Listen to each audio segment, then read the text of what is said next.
दोस्तों, आज की कहानी पढ़कर आपका दूसरे लोगों की तरफ नजरिया बदलने वाला है। अगर आप में थोड़ा सा भी अहंकार है तो वह कम होने वाला है। इसलिए इस कहानी को एक बार पूरी जरूर पढ़िएगा और उन्हें भी पढ़ाइएगा जिन्हें आपके हिसाब से लगता हो कि यह कहानी पढ़कर कुछ फायदा हो सकता है।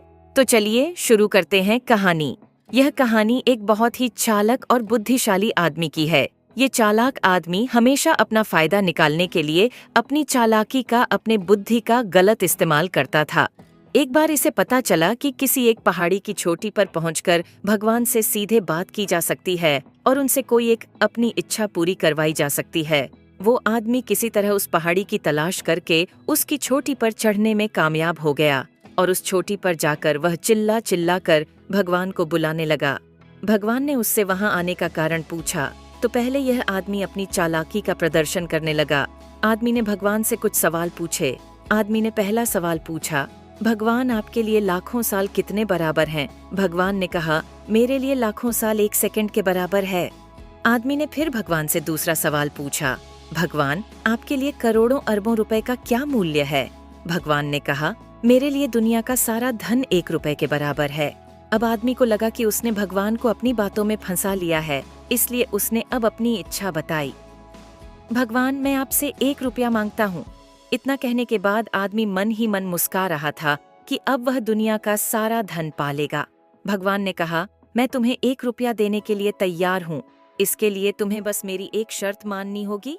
आदमी ने कहा, वह कोई भी शर्त मानने के लिए तैयार है।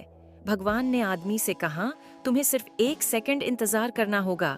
आदमी खुशी से उछल पड़ा और तुरंत हाँ कर दी। उसके हाँ करते ही भगवान वहां से गायब हो गए। अब आदमी इंतजार करने लगा कि कब उसे दुनिया का सारा धन मिलेगा।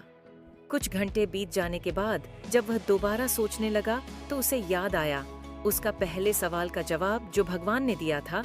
उसके हिसाब से भगवान के लिए 1 सेकंड यानी आदमी के लिए लाखों करोड़ों साल के बराबर है।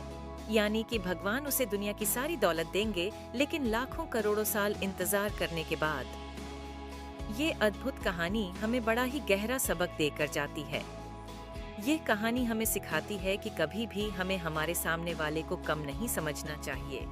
अगर हम सामने वाले से ईमानदार रहेंगे, हम उसके साथ अच्छा ही करेंगे तो हमारे साथ भी अच्छा होगा और हम सामने वाले को जो देंगे वही हमें वापस मिलेगा। हम सामने वाले को खुशी देंगे तो हमें खुशी वापस मिलेगी। हम उसे दुख देंगे तो दुख मिलेगा। वफादारी के बदले वफादारी और धोखे के बदले हमें धोखा ही मिलेगा। कहानी कैसी लगी कमेंट जरूर करें और सब्सक्राइब भी करें। धन्यवाद।